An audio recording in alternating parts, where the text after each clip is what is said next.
I'm Tim Jones, I'm the head cider maker at Willie Smiths Cider. I've been in the cider industry for quite some time now.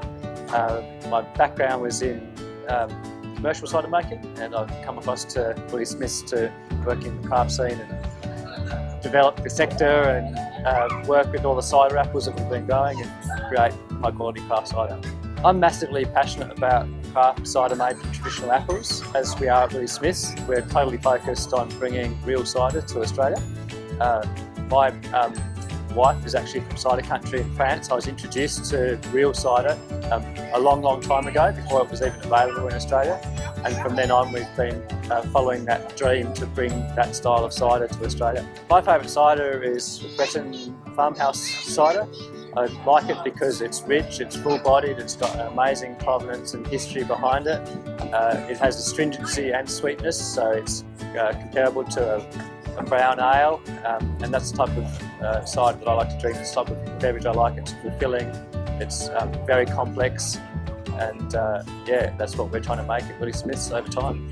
The festival for us is a celebration of cider and all the history of cider, tradition of cider that goes with it. It's a massive celebration of the Huon Valley and what's good about Tasmania. A clean green produce, the fact that we have a tradition here, the fact that we've got beautiful apples, it's bringing back the apple isle, which is where I grew up, and we're really pleased to be able to bring back apples into the sort of foremost of people's minds in a slightly different way to what's been done in the past. The best thing for me is to expose people to real cider. That's our goal. That's what we genuinely enjoy. That's our dream, and we're able to do it in a way that paints a full picture around cider.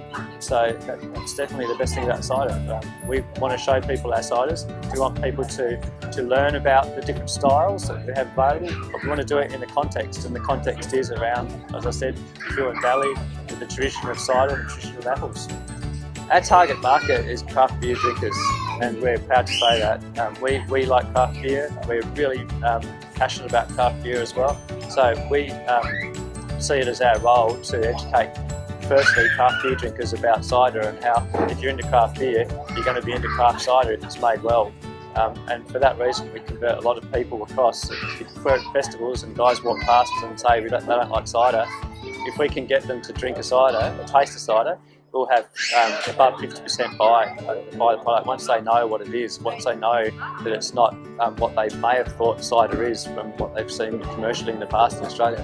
We see the future of cider making in the use of cider varietals. We see it in the sense that people's palates will develop with this category as the category develops.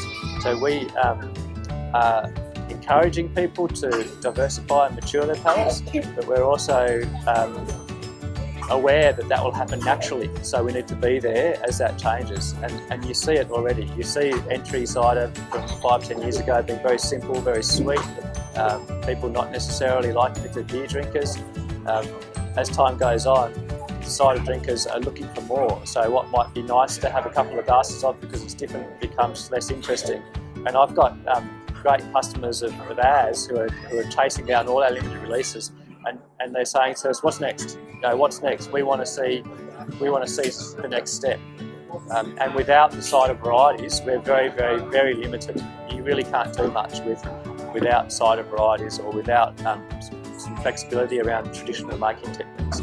The other side of the story is the way we make our cider. And that also is developing over time as we learn about the traditional French techniques. So when we make, for example, a cider like the 18 varieties, we are employing to some extent some of the traditional techniques of resting the pulp before it's pressed to develop colour and to draw out flavour, and slow, low temperature ferments, not the type of techniques that are generally used in commercial cider making. So there's also a cider making component overlaid on top of the varietal component that needs to happen for us to reach a goal of where we want to see cider and craft cider in Australia.